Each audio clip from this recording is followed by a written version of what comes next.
નમસ્તે, મારું નામ જય આહિર, અખિલ ભારતીય વિદ્યાર્થી પરિષદ કચ્છ વિભાગ સેવક. તો આજરોજ અખિલ ભારતીય વિદ્યાર્થી પરિષદ દ્વારા આ કચ્છ યુનિવર્સિટીની અંદર અલગ અલગ વિષયોને લઈને જે ગત 13/5 આપણે આવેદન આપેલું હતું એ અલગ અલગ વિષયો એ યુનિવર્સિટીને આપણે જે આવેદનમાં 5 વિષયોનો ઉલ્લેખ કરેલો હતો એના પૂર્વમાં 1-2 વિષયોનું સમાધાન થઈ ગયેલું કે જે અનુસ્નાતક હતું, જે અનુસ્નાતક કોર્સ હતા LLM છે અને અન્ય 4 કોર્સ જે આપણે ગવર્મેન્ટ જે ગ્રાન્ટીનેડ અંતર્ગત કરવાના હતા એ સરકારી કોર્સીસ આખા ભરતી પછી જે કરાવવાના હોય એ બીયુપીના માંગ પછી એ થઈ ગયા છે. અને પ્લસ બીજા 4 વિષયો, એક તો કે CBCS અને NEP અંતર્ગત જે આપણા કોર્सेस ચાલુ છે, કોર્સની અંદર જે પૂરક પરીક્ષા એટલે કે જે કોઈ એક વિદ્યાર્થીઓ જે પરીક્ષામાં રહી ગયા છે 1-2 વિષયોથી વધારે લઈને, તો એના માટે એ પરીક્ષા એ પાછી પૂરક પરીક્ષા લેવાય એના માટે અખિલ ભારતીય વિદ્યાર્થી પરિષદ દ્વારા આવેદન આપવામાં આવ્યું હતું. ને આવેદન ઉપર આજે આંદોલન પછી એ નિર્ણય લેવામાં આવ્યું છે કે 1 થી 6 એ CBCS અને NEP બંને 1 થી 6 સેમેસ્ટર સુધીની એ કેટીની એક્ઝામ એ પૂરક પરીક્ષા થશે. અને એક બીજું વિષય, મુખ્ય વિષયમાં એક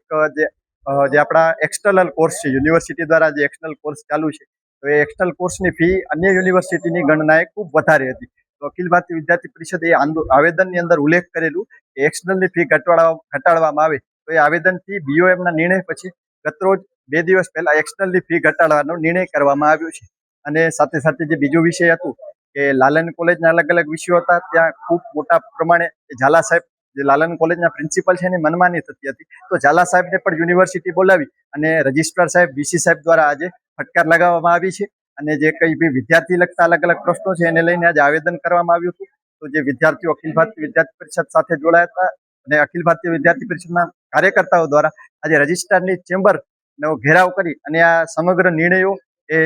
આખા આંદોલન થકી આ નિર્ણયો લેવામાં આવ્યા છે. અખિલ ભારતીય વિદ્યાર્થી પરિષદ દ્વારા એક મોટું આંદોલન જે 13/5ના જે આવેદન આપ્યા હતા એના સંદર્ભમાં જે મોટું